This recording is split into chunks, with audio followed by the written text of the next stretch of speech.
Hi, ladies and gentlemen. Today we will be doing Blackout Poetry. My name is Kelsey. I got to read a lot of your poetry this week, so I'm really excited to see what you come up with after you read our prompts this coming week. Today we're doing Blackout Poetry. And the cool thing about poetry, about all poetry, Blackout Poetry included, is the power of word choice and placement. Poetry, as with any work, the product is controlled by word choice and the placement of the words by the author. Narratives and formal writing, argumentative writing, informational writing all hinge on word choice and placement. As writers, it's important to pay attention to the value of word choice and placement that brings to any genre, especially poetry. Each word you choose shapes what the reader is taking away from your writing.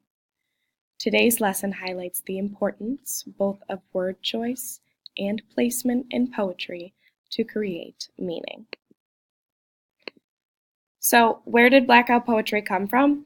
It originally was from libraries were getting rid of old books. People like to read new books. They don't like to read books that are falling apart. So they get rid of old books, and a lot of people think it's a crime to throw away a book. It's a waste of a book. So they wanted to turn the book into art. So they would take those old books that were being thrown away and turn them into poetry.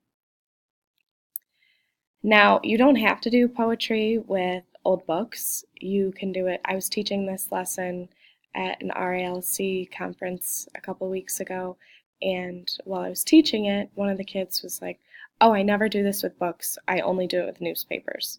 So I thought that was kind of cool that Blackout Poetry does not have to be done with books. That is where it started, with old books, finding a new purpose for old books, but it can be done with anything. You can do it with a playbill, a pamphlet that you're handed. You can do it with newspaper. So anything can be turned into Blackout Poetry. So Blackout Poetry, you choose authors isolate words on a page in a book. They choose single words or words in a small clusters throughout the text, and they black out the rest of the words. Here's an example. This is from an Instagram account. A lot of the examples that I will give are from blogs or accounts, so the author isn't a typical name that you would see. So Blackout Poetry, as the English language typically is read, is top to bottom and then left to right. So you keep the words in the order they are on the page, but they're black, the rest of them are blacked out. So because the rest of these words on this page were blacked out, only a few were left, and it made the poetry, "Do not make love painful." Now, that was a whole page of words, but they blacked out the majority of the words and made it into a poem of 5 words. But notice that I still read it top to bottom. I still had to read it in this order because this is the order that the words were on the page. Some other cool examples. This is Sue Olson's December Sky. Can't really see it in the PowerPoint, so I'm going to bring it up in Word as well. But this is Blackout Poetry. Now, Blackout Poetry typically is, not typically anymore, I guess, but initially was what it sounds like, blacking out words. It has become somewhat of an art. So this is Sue Olson's December Sky. A wind traveling about in a cool December sky swirled into nothingness. It gave way to a story deep in her heart. So Sue Olson, you can see all the words that she did not use, and over top of those words that she did not use, she created an aesthetic piece, an artwork to help us gain a deeper meaning of her poem. So it's kind of like being able to show a picture with your poem. This can aid the reader in the meaning you are trying to get across, the message you are trying to get across. So again, she isolated a few words in the text. Her word choice is really important here. Just one word can change the entire poem. And she didn't use longer than, well, I guess here she used 4, but you really don't want to choose any longer than 3 words together. Let's look at some more. So we looked at Sue Olson's December Sky. This is a really cool one. This poem is called Madness. To be a wonderful artist, you never know. Your ideas might look of madness. I love this one. I love it because of the madness part of it, but I also love the art that the Blackout Poetry artist paired with it. I think they did a really nice job. So you could do something artsy like Sue Olson's December Sky or like the poem Madness, or you could keep it simple, Blackout Poetry, and just simply black out the words that you do not want in your poem. Or you could do something like this. This is very clear which words want to be read and which words are not a part of a poem. This one, again, a little small in PowerPoint, so I'm going to read it here. Remember love.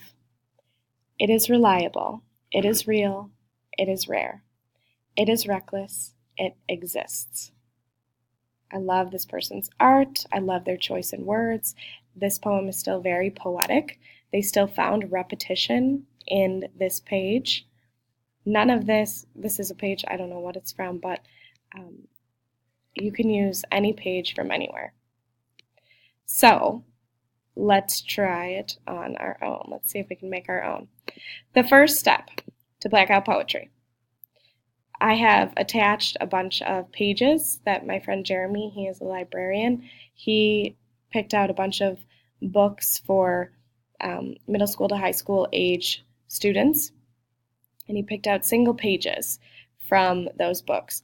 Now, some of the books like Harriet the Spy or the different books I had read, I don't know, when I was in maybe 5th grade, but I went back, and the first time I made my own Blackout poem with this experience, I went back to Harriet the Spy because I liked the language.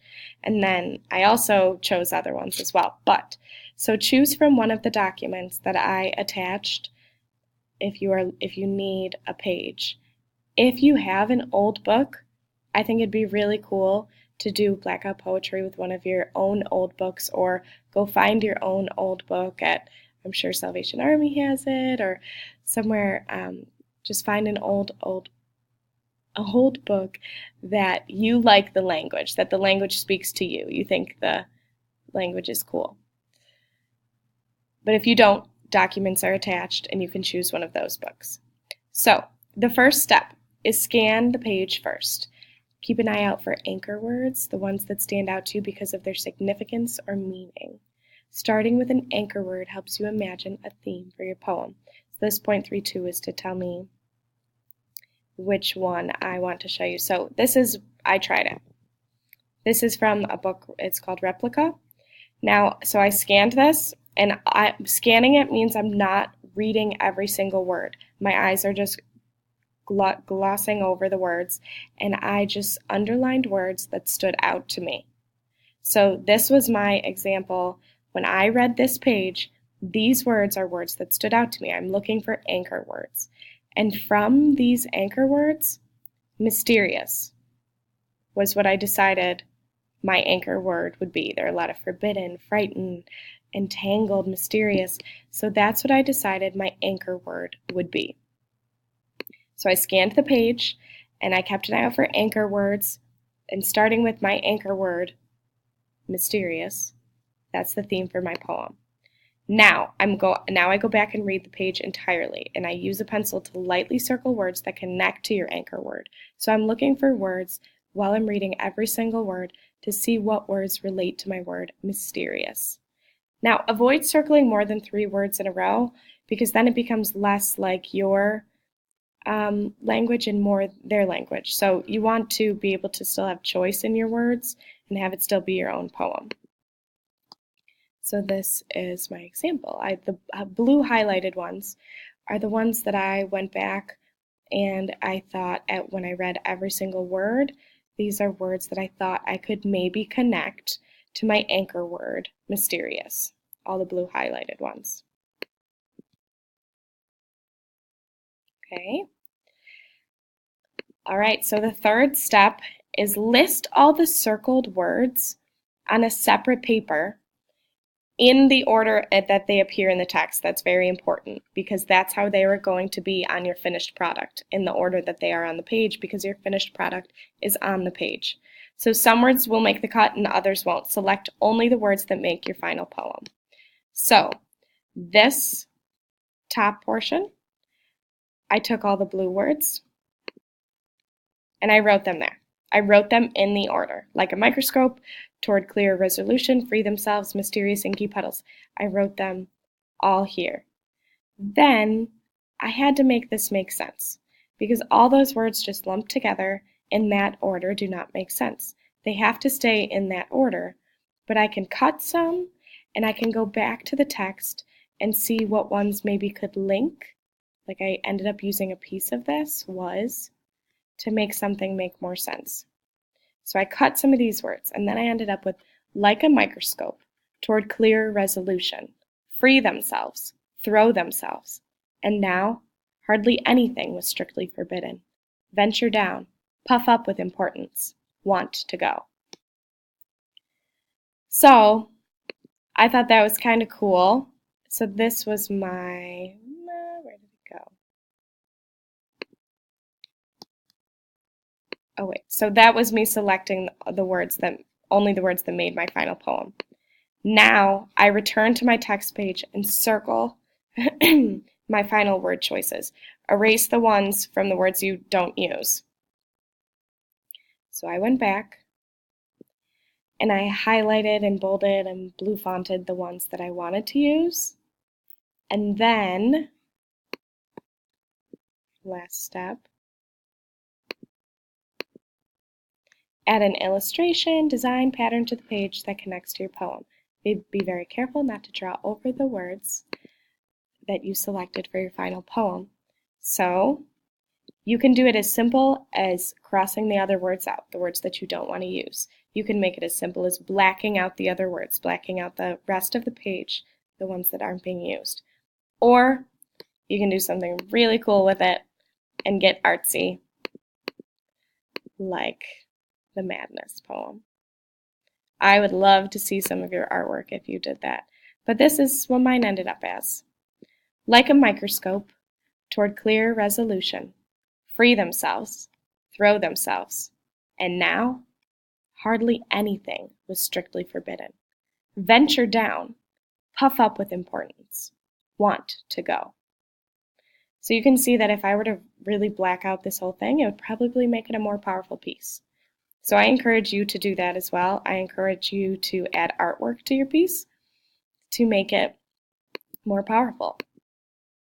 So, just as blacking out one word in Blackout Poetry changes the entire meaning of the poem, if I had blacked out microscope, like a toward clearer resolution, would be completely different because I'm comparing all of these words to being brought into focus like a microscope is. So it would have changed the entire meaning of my poem. So just as in Blackout Poetry, blacking out one word changes the entire meaning of the poem, leaving out words in your other writing, your argumentative pieces, your informational pieces, your persuasive pieces, that has the same effect. So choose your words carefully, which words you want to put in there and which words you leave out. You can do it. I am so excited to see what you come up with. Thanks, guys.